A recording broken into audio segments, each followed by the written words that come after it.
All India Radio presents Morning News.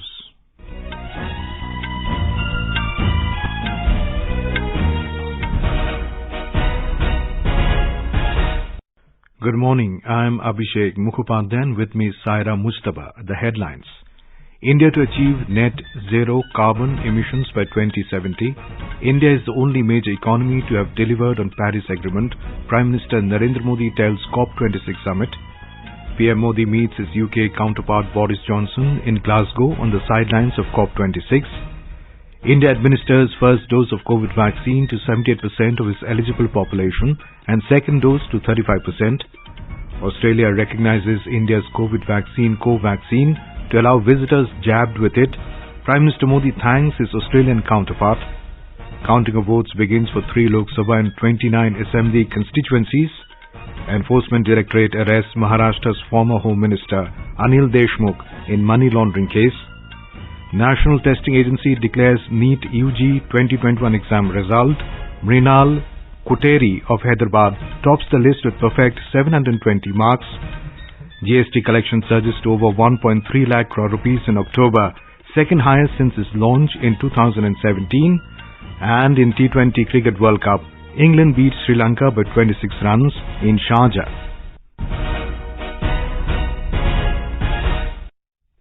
As India created history by administering 100 crore doses of vaccine against COVID-19, All India Radio salutes all the doctors, nurses, other frontline workers and all those who got vaccinated and made this possible. Even though the country has achieved this feat, we caution our listeners that the battle against COVID is not yet over. We appeal to our listeners to get fully vaccinated at the earliest and also help others get vaccinated. During the festival season, please follow these 3 simple steps. Wear a face mask, maintain 2 gaz ki duri for social distancing, focus on hand and face hygiene.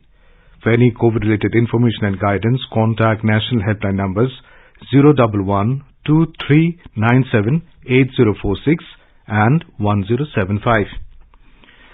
As the nation celebrates the 75th year of independence, a series of events have been organized by the government as a part of Azadi Ka Amrit Mahotsav. To commemorate the occasion as a Jan Utsav, All India Radio News brings its listeners a special quiz on India's freedom movement and its glorious history.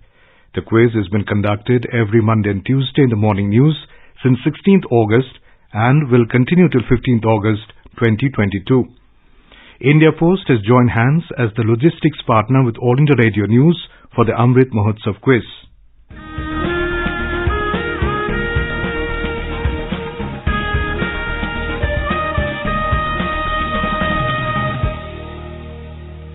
Recalling a yesterday's question, who founded Satya Shodhak Samaj to build a new society based on truth and equality? The correct answer is Jyotiba Phule. AIR News got an overwhelming response from its listeners across the world, and the one lucky winner of the quiz is Rajkumar Santra from Govindapur, Paschim Mednipur district in West Bengal. And coming to our 24th question of the Amrit Mahotsav quiz in English, the acronym Lal Bal Pal is used for which freedom fighters? Name the movement with which they were associated with. I repeat, the acronym Lal Bal Pal is used for which freedom fighters? Name the movement with which they were associated with. Listeners can send their responses to the question over WhatsApp on 8826546262. I repeat, 8826546262, or through email on amritmahotsavquiz@prasarbharati.gov.in. Repeat, amritmahotsavquiz@prasarbharati.gov.in. India will achieve net zero carbon emissions by 2070 and reduce 1 billion tons of carbon emissions from the total projected emissions by 2030. The country will bring down the carbon intensity of its economy by more than 45% by 2030. Delivering the national statement at the World Leaders Summit of COP26 in Glasgow, Prime Minister Narendra Modi said India will bring its non-fossil energy capacity to 500 gigawatts by 2030 and it will fulfill 50% of its energy requirement through renewable energy by 2030. Climate change पर इस वैश्विक मंथन के बीच मैं भारत की ओर से इस चुनौती से निपटने के लिए 5 अमृत तत्व रखना चाहता हूं, पंचामृत की सौगात देना चाहता हूं। पहला, भारत 2030 तक अपनी नॉन फोसिल एनर्जी कैपेसिटी को 500 गीगावाट तक पहुंचाएगा। दूसरा, भारत 2030 तक अपनी 50% एनर्जी रिक्वायरमेंट रिन्यूएबल एनर्जी से पूरी करेगा। तीसरा, भारत अब से लेकर 2030 तक के कुल प्रोजेक्टेड कार्बन एमिशन में 1 बिलियन टन की कमी करेगा। चौथा, 2030 तक भारत अपनी अर्थव्यवस्था की कार्बन इंटेंसिटी को 45% से भी कम करेगा। और पांचवा, वर्ष 2070 तक भारत नेट जीरो का लक्ष्य हासिल करेगा। ये पंचामृत क्लाइमेट एक्शन में भारत का एक अभूतपूर्व योगदान होंगे। Mr. Modi said the country constitutes 17% of the global population and its contribution to the emission has remained only 5%. But today the entire world admits that India is the only major economy which has delivered on the Paris Agreement in letter and spirit. The Prime Minister added that climate finance and transfer of low-cost technology has become even more important when India has resolved to move forward with a new commitment and new energy. उस भूमि का प्रतिनिधित्व कर रहा हूं जिस भूमि ने हजारों वर्ष पहले ये मंत्र दिया था, समगच्छध्वम समद्वत्वम संवो मानसी जानता। आज 21वीं सदी में ये मंत्र और ज्यादा महत्वपूर्ण हो गया है, प्रासंगिक हो गया है। समगच्छध्वम यानी सभी साथ मिलकर चले, संबद्धम यानी सभी मिलजुल कर आपस में संवाद करें, और संवो मनानसी जानता यानी सभी के मन भी आपस में मिले रहें। He said all climate finance promises have been empty ones so far and developed countries must ensure $1 trillion climate finance at the earliest. Mr. Modi also opined to track climate finance just like we track the progress of climate mitigation. Friends, जब मैं पहली बार climate summit में Paris आया था तब मेरा यह इरादा नहीं था कि दुनिया में हो रहे अनेक वायदों में एक वायदा अपना भी जोड़ दूं। मैं पूरी मानवता के एक चिंता के साथ आया था। मैं उस संस्कृति के प्रतिनिधि के रूप में आया था जिसने सर्वे भवन्तु सुखिनः अर्थात सभी सुखी रहे का संदेश दिया है। और इसलिए मेरे लिए पेरिस में हुआ आयोजन एक समिट नहीं, सेंटीमेंट था, एक कमिटमेंट। और भारत वो वायदे विश्व से नहीं कर रहा था, बल्कि वो वायदे 125 करोड़ भारतवासी अपने आप से कर रहे थे। Prime Minister also called for making lifestyle for the environment a global mission. आज विश्व मान रहा है कि क्लाइमेट चेंज में लाइफ स्टाइल की एक बहुत बड़ी भूमिका है। मैं आज आपके सामने वन वर्ल्ड मूवमेंट का प्रस्ताव रखता हूं। ये एक शब्द है लाइफ, LIFE, यानी लाइफ स्टाइल फॉर एनवायरमेंट। आज जरूरत है कि हम सभी लोग एक साथ आकर कलेक्टिव पार्टिसिपेशन के साथ लाइफ स्टाइल फॉर एनवायरमेंट यानी लाइफ को एक अभियान की तरह आगे बढ़ाएं। ये एनवायरमेंट कॉन्शियस लाइफस्टाइल का एक मास मूवमेंट बन सकता है। आज आवश्यकता है माइंडलेस और डिस्ट्रक्टिव कंजम्पशन के बजाय माइंडफुल और डेलिबरेट यूटिलाइजेशन की। ये मूवमेंट एक साथ मिलकर ऐसे लक्ष्य तय कर सकता है जो डाइवर्स एरिया जैसे fishing, agriculture, wellness, dietary choices, housing, packaging, hospitality, tourism, clothing, fashion, water management और एनर्जी जैसे अनेक सेक्टर्स में एक क्रांतिकारी बदलाव ला सकता है। Our correspondent covering the event has filed this report. Today is the last day of World Leaders Summit of COP26 and the Prime Minister will attend several events. He will participate in leader-level event organized with the COP26 presidency around the theme of clean technology, innovation and deployment. One of the important events is the launch of Global Green Grids initiative. Besides, Mr. Modi along with Australia and UK Prime Ministers will launch a new initiative for infrastructure for resilient island states. It is aimed at creating coalition for putting in place infrastructure that can withstand disasters and lessen economic losses in island nations. Several bilateral meetings, including with Switzerland, Finland, Israel, and Nepal, are also scheduled to take place on the sidelines of COP26. Divakar, AR News, Glasgow. Prime Minister Narendra Modi met his UK counterpart Boris Johnson in Glasgow on the sidelines of COP26. Mr. Modi congratulated Mr. Johnson for successfully organizing the COP26 and for his personal leadership in championing global action for climate change mitigation and adaptation. Mr. Modi reiterated India's commitment to closely work with the UK on climate finance, technology, innovation and adaptation of green hydrogen, renewables and clean technologies. During the meeting, the two ministers reviewed the implementation of the Roadmap 2030 priorities, particularly in the trade and economy, people-to-people, health, defense and security areas. In the wake of the UN Climate Summit or the Conference of Parties COP26, All India Radio brings to you a Ready Reckoner. Under the COP26 Explainer series, we will bring you daily the terms and concepts that will be in use in Glasgow. Today we shall talk about what is climate finance.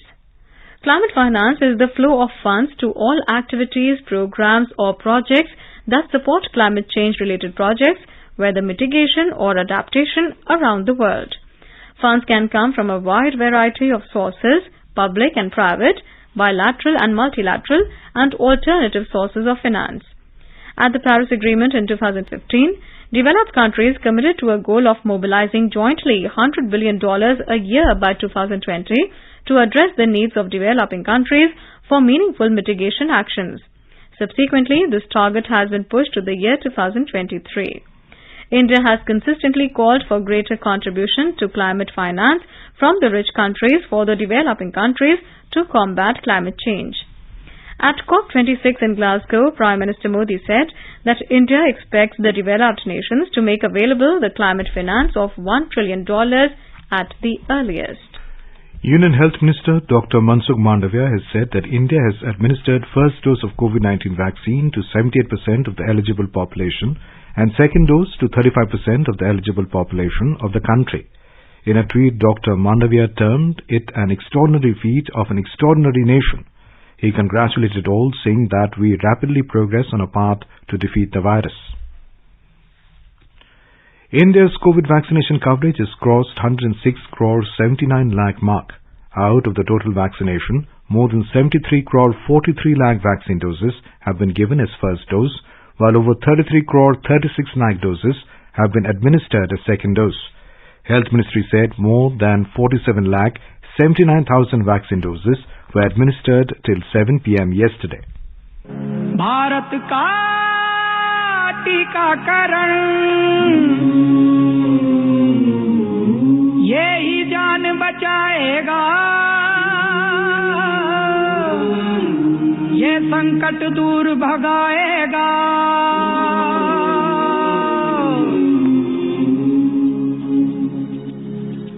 मिलकर विश्व बचाएं सबकी जिम्मेदारी, ये संकट दूर भगाएं जन जन भागीदारी, टीकाकरण से ही। Australia has recognized India's COVID vaccine, Covaxin, allowing those vaccinated with it to enter the country. Australia's recognition to Covaxin comes soon after the US eased travel restrictions for Covaxin vaccinated travellers by allowing trial participants to enter without having to quarantine. Prime Minister Modi has thanked his Australian counterpart Scott Morrison for this. In a tweet, Mr. Modi said it is an important step forward in the post-COVID partnership between India and Australia. While WHO emergency use listing for Bharat's vaccine is awaited, 16 countries have so far recognized Covaxin for travel purposes. You're listening to the morning news on All India Radio. A reminder of the headlines before we move on. India to achieve net zero carbon emissions by 2070.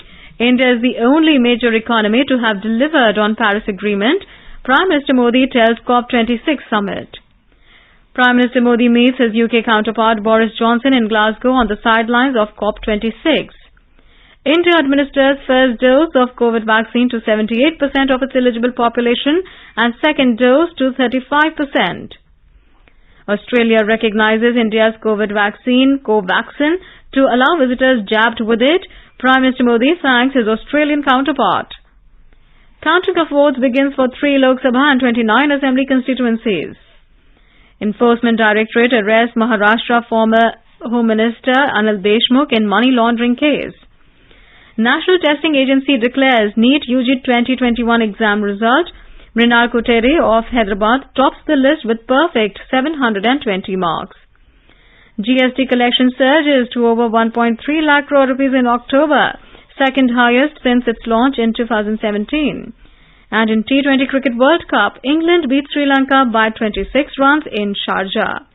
For quick news updates round the clock, follow us on our Twitter handle @AIR News Alerts. Counting of votes has begun for 3 Lok Sabha and 29 Assembly constituencies spread over 13 states and the Union Territory of Dadra and Nagar Haveli, where by-elections were held on October 30th.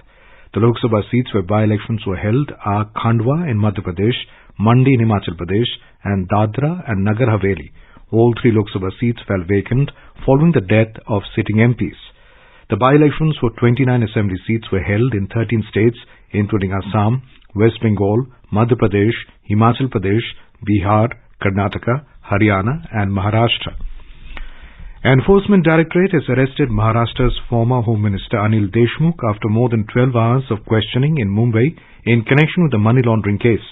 Deshmukh, who had stepped down earlier this year from his post amid a row over bribery allegations against him, was refused relief by the Bombay High Court on Friday as he had appealed for the cancellation of the summons by the probe agency.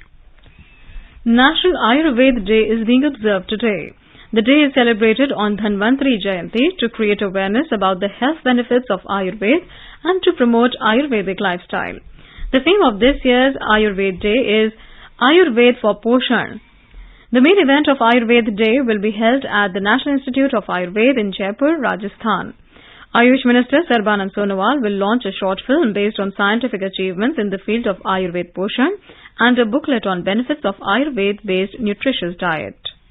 Ayurveda is perceived as one of the most ancient and well-documented system of medicine equally relevant in modern times. The National Ayurveda Day is celebrated every year on the occasion of Dhanvantari Jayanti, Dhanteras, since 2016. Lord Dhanvantari is considered as divine propagator of Ayurveda. Last year, Prime Minister Narendra Modi had dedicated 2 future-ready Ayurveda institutions, the Institute of Teaching and Research in Ayurveda, Jamnagar, and the National Institute of Ayurveda, Jaipur. Government has taken several steps to promote Ayurveda, due to which the exports of Ayurvedic products have increased. The significant increase has been witnessed in export of spices like turmeric, ginger, considered as immunity boosters. Ayurveda has also proved its significance during COVID pandemic, as the Ayurvedic medicines improve the immunity of the people to fight against COVID infection. With Dipendra Kumar from Jaipur, Suparna Saikia, AIR News, Delhi. Now let's listen to a special program, Azadi Ka Safar, highlighting the importance of the day during the freedom struggle. आजादी का Amrit Mahotsav.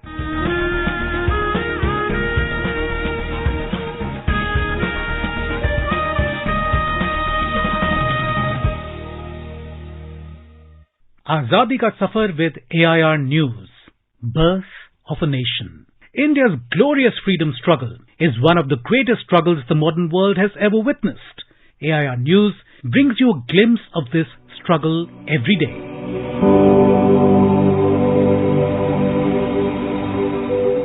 It was on 2nd November 1929 that a conference of prominent national leaders, including Mahatma Gandhi, Madan Mohan Malviya, Sardar Patel and others, issued the Delhi Statement as a response to the declaration by Lord Irwin on October 31st, 1929. During this time, the Simon Commission was touring India and facing protests everywhere. Simon Commission! Bharat Mata Ki Jai! While Indians across the country unanimously boycotted the Simon Commission, there was opposition in London also against giving concessions to the Indians, and it was debated in the Parliament.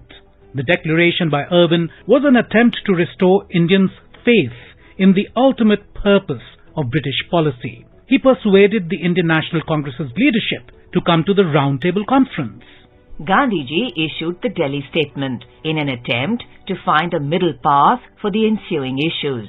The main points of the declaration focused on adoption of a policy of general conciliation to induce a calmer atmosphere in the country, granting of general amnesty to political prisoners, and securing the representation of progressive political organizations.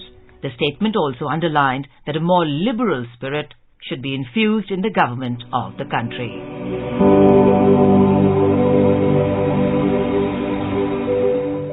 However, when Gandhiji met Irwin on 23rd November 1929, the Viceroy rejected the offers given in the Delhi Statement.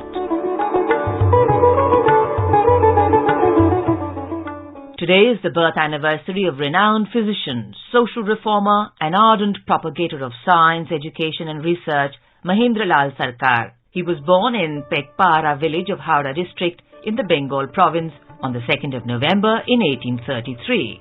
He was the founder of the first National Science Association of India, namely Indian Association for the Cultivation of Science, where Nobel laureate C.V. Raman and many other scientists started their scientific experiments. Mahendralal Sarkar was educated in the traditional European system of medicine, but later turned to homeopathy due to the inability of ordinary Indians to afford treatment with Western medicines, and played an important role in promoting the use of alternative medicine systems. In a meeting of the Bengal branch of the British Medical Association, he proclaimed homeopathy to be superior to the Western medicine of the time, for which he was ostracized by the British doctors. However, he went on to become a leading homeopathic practitioner in India, and in the course of his career treated several notable persons of those days, including the author Bankim Chandra Chattopadhyay, the ascetic Ramakrishna, and Maharaj of Tripura.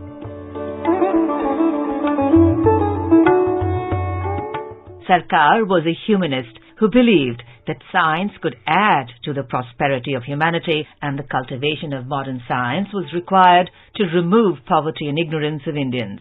For this purpose, he established the Indian Association for the Cultivation of Science, IACS, in 1876. The association held regular lectures to popularize science among the masses. Sarkar also supported women's education. He arranged for freedom fighter Sarala Devi Chaudhrani's attendance in the evening lectures at IACS so that she could pursue higher studies in physics. Mahendralal Sarkar died on 23rd February 1904, but his legacy of reaching out to Indian citizens and popularizing science education and research has left an indelible mark on Indian society. We salute this great Indian and his love for the motherland. That brings us to the end of this episode of Azadi Ka Safar with AIR News. See you in the next episode tomorrow.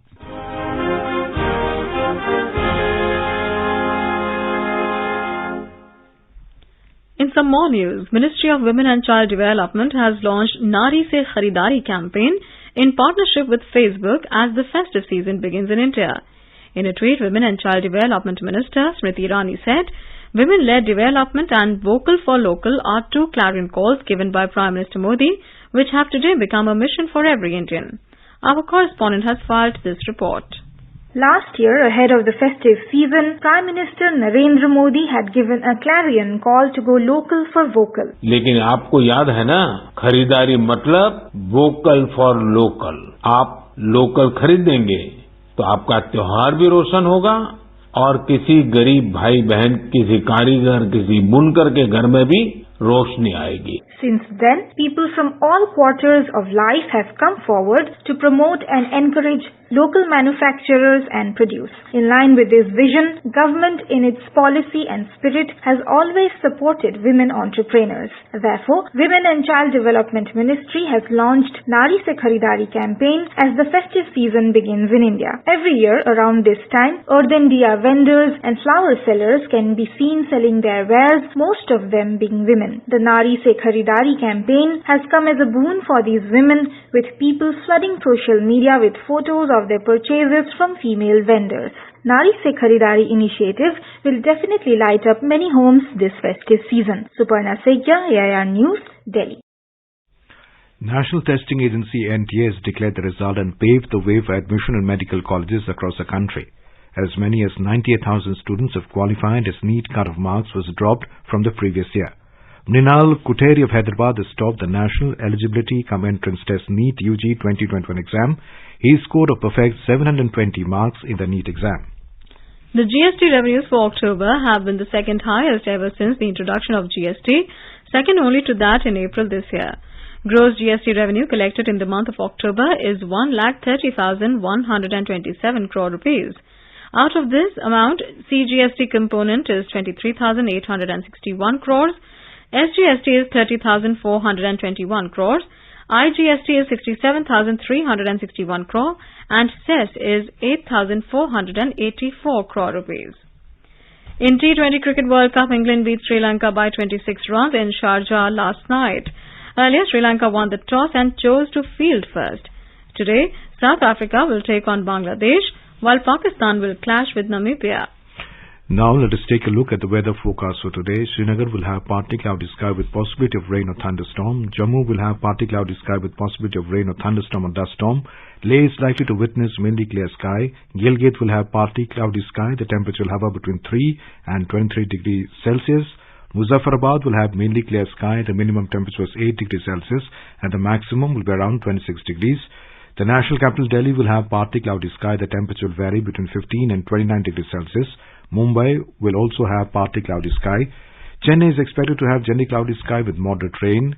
Kolkata will have mainly clear sky and Bangalore is expected to have generally cloudy sky with 1 or 2 spells of rain or thunder showers. And now an overview of today's newspapers. The Glasgow COP26 Climate Summit dominates headlines in almost all the dailies this morning. India pledges new climate crisis goal, net zero by 2070, leads Hindustan Times. Modi-Johnson take up trade, Afghanistan, writes the Tribune. In related stories, the Asian Age quotes British Prime Minister Boris Johnson as saying, world strapped to a doomsday device. The Statesman quoting Prime Minister Modi writes, adapt, not just mitigate. GST collection surges to 1.3 lakh crore rupees in October, second highest ever, informs the Indian Express. Cannot impose blanket ban on all firecrackers, says Supreme Court, notes the Hindu. Forget death for Patna blast at Modi's rally, reports the Pioneer. And finally, vax is Oxford's word of the year. Well, the Times of India writes, apologies to jab, short and Fauci ouchie. Oxford Languages 2021 word of the year is vax. And before we end the bulletin, a reminder of today's question of the Amrit Mahotsav quiz. The acronym Lal Bal Pal is used for which freedom fighters? Name the movement with which they were associated with. I repeat, the acronym Lal Bal Pal is used for which freedom fighters? Name the movement with which they were associated with. WhatsApp your response on 8826546262 or through email on amritmahotsavquiz@prasarbharati.gov.in. I repeat, amritmahotsavquiz@prasarbharati.gov.in. And now, before we end the bulletin, the headlines once again. India to achieve net zero carbon emissions by 2070. India is the only major economy to have delivered on the Paris Agreement. Prime Minister Narendra Modi tells COP26 summit. PM Modi meets his UK counterpart Boris Johnson in Glasgow on the sidelines of COP26. India administers first dose of COVID vaccine to 78% of its eligible population and second dose to 35%. Australia recognizes India's COVID vaccine Covaxin to allow visitors jabbed with it. Prime Minister Modi thanks his Australian counterpart. Counting of votes begins for 3 Lok Sabha and 29 Assembly constituencies. Enforcement Directorate arrests Maharashtra's former Home Minister Anil Deshmukh in money laundering case. National Testing Agency declares NEET UG 2021 exam result. Mrinal Kuteri of Hyderabad tops the list with a perfect 720 marks. GST collection surges to over 1.3 lakh crore rupees in October, second highest since its launch in 2017. And in T20 Cricket World Cup, England beats Sri Lanka by 26 runs in Sharjah. And with that, we end the morning news. Have a nice day.